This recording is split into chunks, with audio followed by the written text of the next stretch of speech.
paano mag-screen recording or mag-record ng inyong screen na may internal audio. Yung maririnig yung mga pina-play nyo na YouTube videos or any videos sa inyong browser at the same time sa inyong mga webinar, no, sa Zoom or sa Google Meet.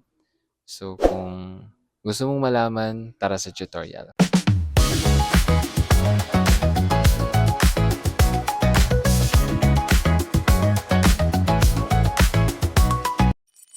Check muna natin, no, para hindi tayo mapahiya. So nagsasalita ako ngayon at magpe-play ako ng video sa YouTube, no? Tapos check natin kung maririnig nyo yung audio ko habang nagsasalita at the same time yung video na nandito sa ating YouTube. Some of the clips it didn't really work for, and that's okay. We So, can ito worry about yun. those later, but for Ito most of yung them, it video. worked. Papakita ko sa inyo yung settings bago kayo mag-screen record. Kung ano yung i-click doon kasi naka-recording na tayo so hindi nyo makikita yung option kung ano yung pipiliin doon. Papakita ko sa inyo kung ano yung i-click natin kasi hindi ito makikita kasi pag nag-screen recording na tayo hindi natin makita yung option na pipiliin natin. Okay, so ngayon ipapakita ko sa inyo gamit yung phone. Ayan, sana makita nyo. So, open natin yung QuickTime Player. Ayan o, QuickTime Player. Piliin natin to. QuickTime Player sa baba. Ayan. Tapos, punta tayo ng File. Okay. Punta tayo ng File. Ayan. Tapos, New Screen Recording. Ayan, okay. So, may option dyan na lalabas. Naka-dual screen pala ako. So, ito yung pipiliin mo. So, ito naman ay Record Entire Screen. Ayan. Yan yung Record Entire Screen. Yan yung piliin mo para ma-record yung ating screen. Tapos sa option, ang pipiliin natin ay, ayan, punta muna tayo sa desktop para ma-save siya sa desktop. Tapos next is kung gusto nyo nung may timer bago kayo mag-intro, ayan, meron dyan, 5 seconds to 10 seconds. Tapos naka-check din yung ating flow, thumbnail at saka yung selection. Make sure na ka-select din yung or naka-check mark din yung mouse click para makikita nyo yung mouse, may animation dyan kapag nag-click tayo. Tapos dito na sa microphone, yung pipiliin natin dito ay yung QuickTime Player Input. So ito yung ginawa natin sa audio MIDI. Doon natin sinet up yung ating QuickTime Player Input.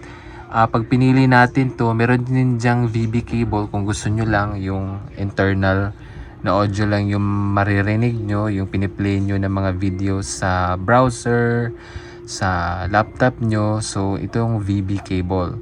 So, hindi maririnig yung sarili mong boses. Pero kung gusto mo marinig both, like ikaw nagsasalita, tapos at the same time, nagpe-play ka ng mga videos dito sa laptop mo, sa browser mo, itong QuickTime Player Input yung pipiliin mo.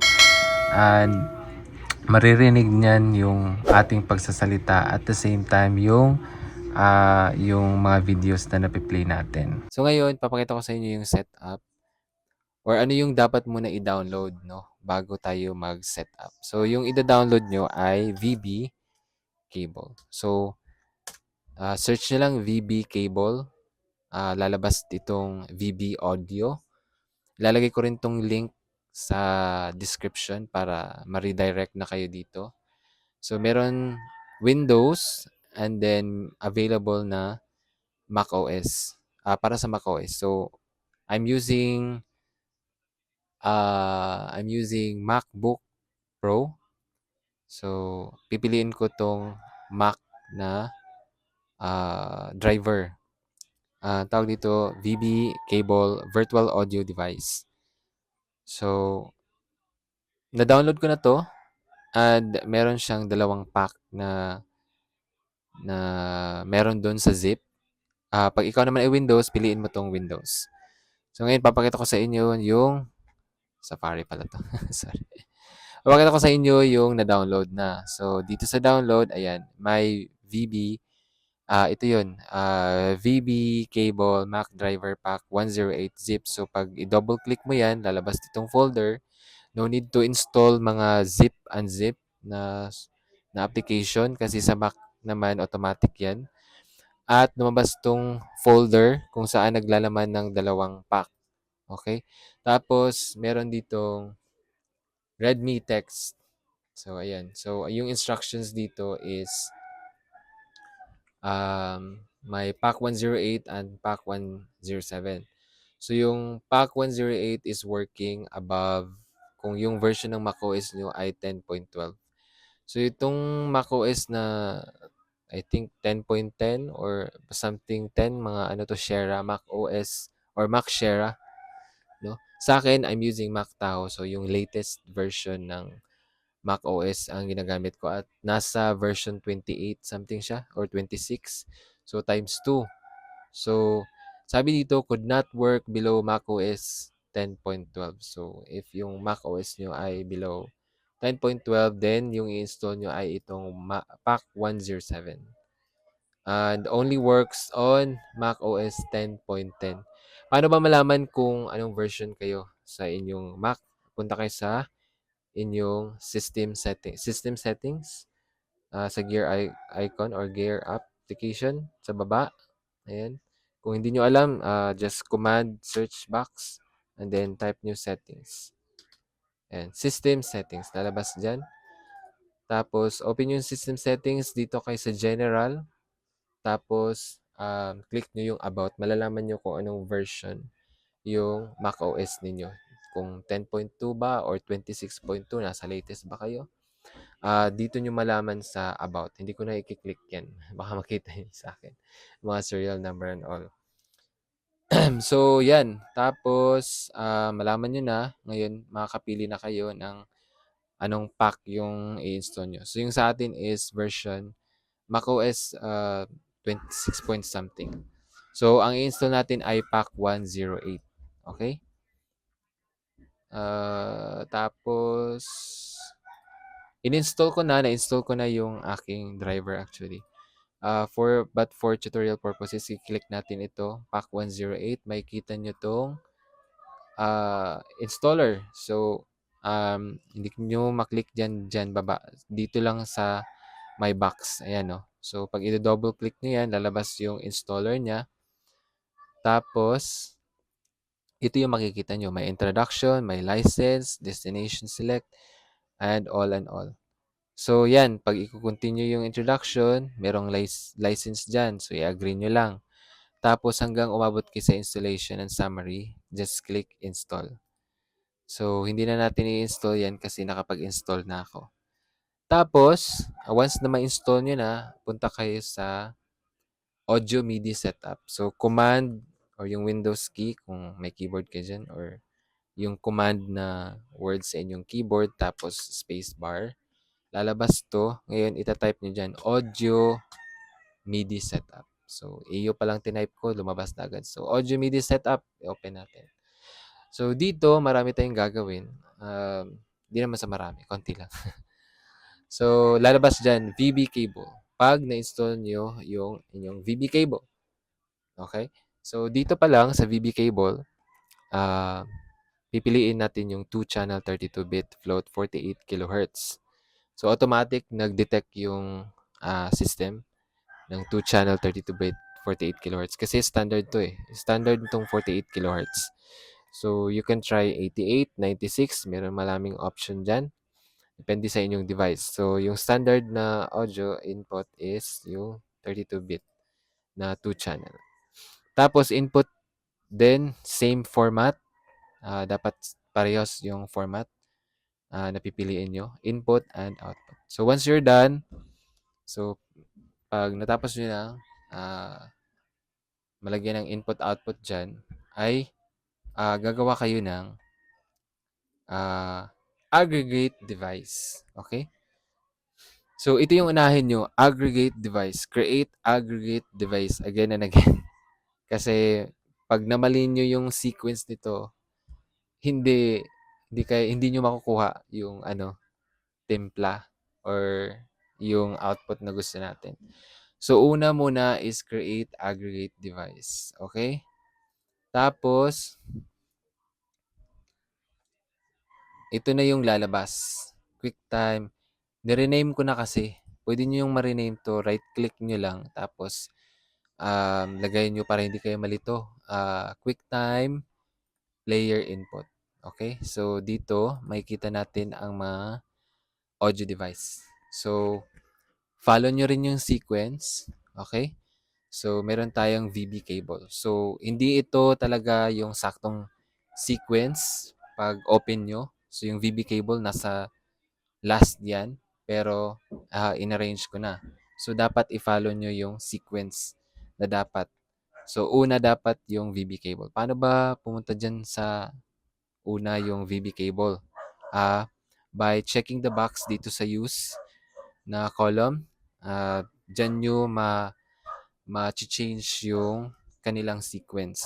Okay? Depende sa anong una nyong i-click or huli nyong i-click. So ngayon, meron ako ditong USB audio. Ito yung Shisuo. Ayan.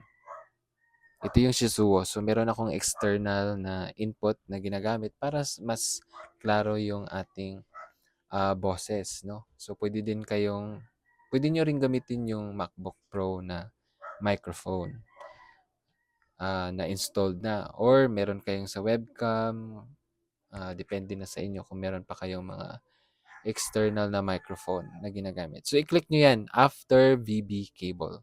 I-click nyo yung gusto nyong gamitin lang.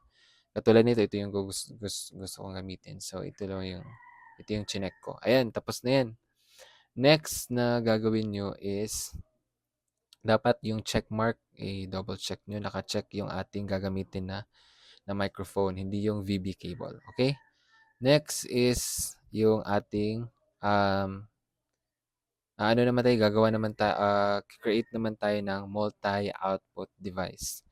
Multi-output device. After sa aggregate device ay yung multi-output device. Ito na yun. Nirename ko na siya ng screen record. Nirename ko na siya ng screen record. Okay, para hindi ako malito. So, ito yung screen record audio. Okay, dito sa screen record audio, ang makikita nyo lang ay yung VB cable at saka yung mga speaker.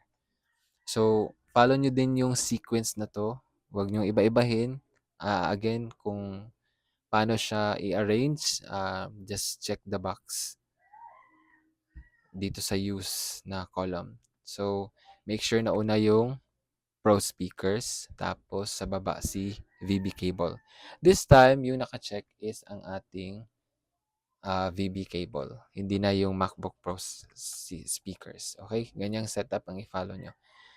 Dito kasi iba, no? So, yung microphone na naka-check, hindi yung VB cable.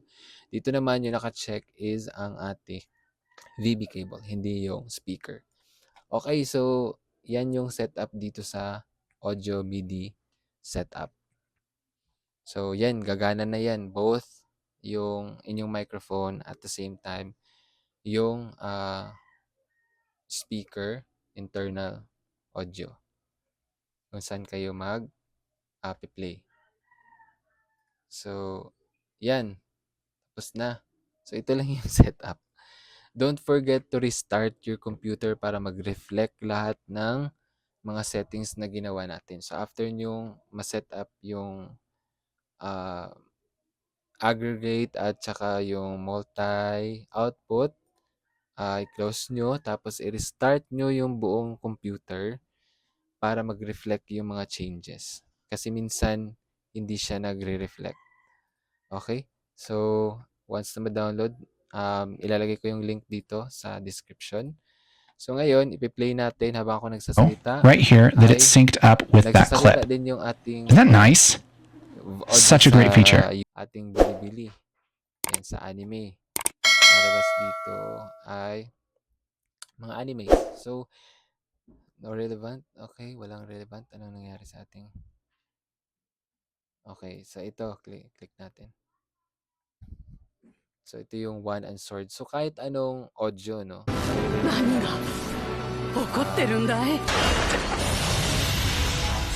Overload. And even sa laptop. Webinar.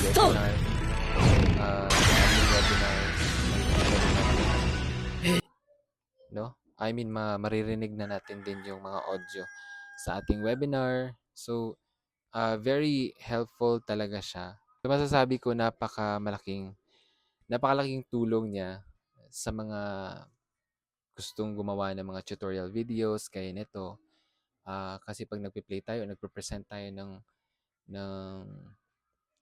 tawag do'n, nagpe-present tayo ng mga video. So, aside sa boses natin, maririnig din yung mga videos internally. So, ito yung perfect na driver. Meron ding black hole at marami pang iba diyan na mga driver. Pero pinili ko yung VB cable kasi madali lang siyang i-set up. Unlike yung iba, meron ding black hole eh. Black hole audio for Mac. So, kaso yung black hole kailangan i-email pa daw nila. Kaso hindi naman dumarating. Kaya may nahanap akong ibang paraan or option. Ito yung VB Audio na software or driver. Mga gusto pang matuto ng mga tutorial videos ko, please don't forget to hit the notification bell para updated kayo sa mga tutorial videos ko, and then subscribe na rin sa aking channel para makita nyo pa yung iba pang mga tutorial videos